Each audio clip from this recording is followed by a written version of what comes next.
In the heart of New Haven, Connecticut, stands a structure that mocks the very idea of transparency.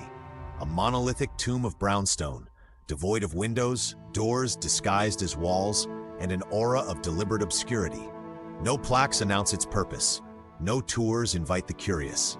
This is the headquarters of Skull and Bones, Yale's most infamous secret society. Founded in 1832, not as a mere fraternity, but as a deliberate forge for the architects of American empire. For nearly 2 centuries, it has selected just 15 juniors each spring, tapped on the shoulder, whisked away, to join a brotherhood whose rituals bind them in secrecy and whose alumni populate the pinnacles of power. One might almost admire the efficiency, if it weren't so transparently designed to ensure that true influence remains the privilege of the preordained. Welcome to the Stateless Standard, where we dissect the invisible scaffolding of elite dominion with the scalpel of skepticism. In the next 9 minutes, we'll trace Skull and Bones from its clandestine origins to its enduring web of control, revealing not just the facts, but the farce. A college club that has groomed presidents, spies, and tycoons, all while insisting it's harmless nostalgia. By the end, you'll wonder, not if the society shapes our world, but why we pretend it doesn't. Let us enter the tomb. The genesis of Skull and Bones is a tale as American as inherited wealth and whispered oaths. In 1832, amid Yale's rigid hierarchies, William Huntington Russell, fresh from studies in Germany where he'd imbibed the Hegelian dialectics of elite cabals, and Alphonso Taft, a future attorney general and father to a president, founded the Order of Skull and Bones, or Chapter 322, a nod to the death year of a presumed Demosthenian orator. From inception, the society's ethos was unapologetically aristocratic. Cull the most promising sons of privilege, often legacies of prior members, and subject them to rituals that forge unbreakable allegiance. The tomb, erected in 1856, became their sanctum, Egyptian revival in style, evoking ancient mysteries, yet starkly modern in its rejection of scrutiny. No expense spared, funded by Bonesman fortunes, yet no plaque to commemorate it. Why advertise a machine built for shadows? Ah, the rituals, the society's true sacrament, where education meets eccentricity in a spectacle of coerced vulnerability. New initiates, dubbed neophytes, are said to recline in open coffins, compelled to recite their sexual histories in excruciating detail. A confessional booth for the Ivy League set. Mock funerals follow, complete with dirges and deathbed confessions, symbolizing rebirth into the elect. And the bones? Not mere metaphor. Legends persist of Geronimo's skull, allegedly pilfered by Prescott Bush and fellow bonesmen from Fort Sill in 1918, repatriated as a grotesque trophy to adorn the tomb's inner sanctum. The Apache chief's descendants sued Yale in 2009, demanding return. The case was dismissed, of course, with the university's lawyers dismissing it as folklore. Folklore indeed. One hesitates to imagine the taxpayer-funded legal fees expended to bury such inconvenient truths. These ceremonies aren't idle pageantry. They're psychological levers, ensuring that every member's darkest secrets become the society's most potent collateral. Loyalty, thus extracted, is absolute. A web of mutual blackmail masquerading as brotherhood. But rituals alone do not an empire build. Networks do. Skull and Bones alumni, or Bonesmen, form a constellation of influence that would make any meritocracy blush.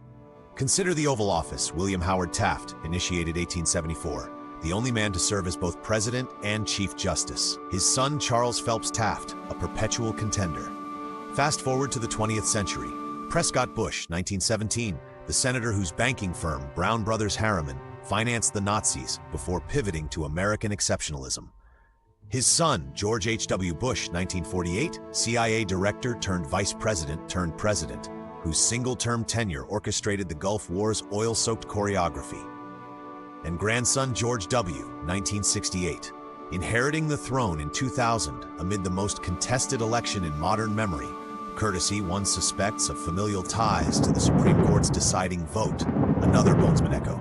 Across the aisle, John Kerry, 1966, swift boat veteran and 2004 nominee, ensuring that pivotal race pitted brother against brother in the same secret order. Coincidence? In a nation of 330 million, the odds strain credulity. More likely, a curated tournament where the house always wins. The tendrils extend beyond the executive suite.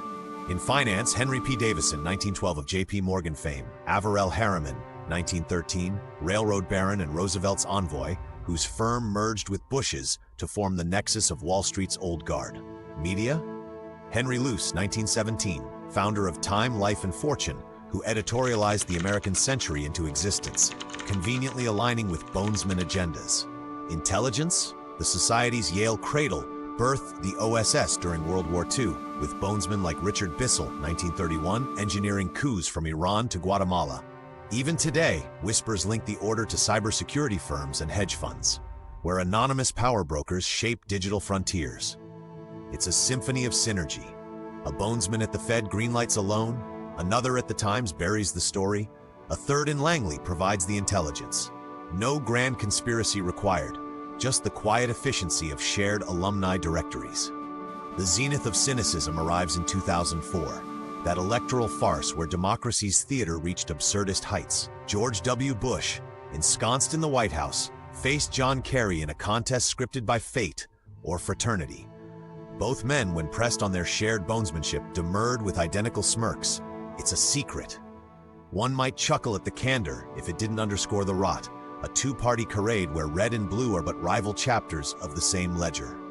Republicans decry deep state, Democrats rail against corporate overlords, yet both camps draw from the same ossuary of influence.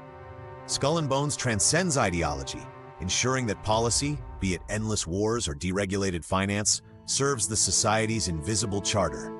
Perpetuate the hierarchy that birthed it.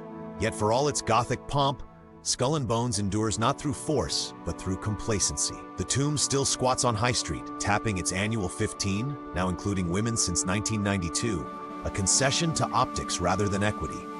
Its relics gather dust, its oaths echo in boardrooms and bunkers. Critics dismiss it as anachronistic whimsy, a relic for trust fund LARPers. But consider, in an age of revolving doors between Langley and Silicon Valley, when billionaires fund both sides of every aisle, is a 19th century secret society truly obsolete? Or is it the model, the template for every Davos dinner and Bohemian Grove bonfire? The society's genius lies in its banality, so absurdly elite that it invites ridicule, deflecting deeper inquiry. In the ledger of American power, Skull and Bones is no footnote, it's the binding. It reminds us that merit is myth, selection is sacrament, and the Republic's reins are held not by voters, but by the vigilant few who swear by bone and skull. The question lingers, in a sovereign future, do we dismantle such relics, or merely watch as they evolve into algorithms and AI overseers? If this excavation of elite esoterica has sharpened your gaze, like and subscribe to the Stateless Standard for more unvarnished autopsies of power. Comment below, fraternity or fortress, what's your verdict on the Bones? Share to pierce the veil for a friend. Stay vigilant, stay sovereign. Until next time, stay free.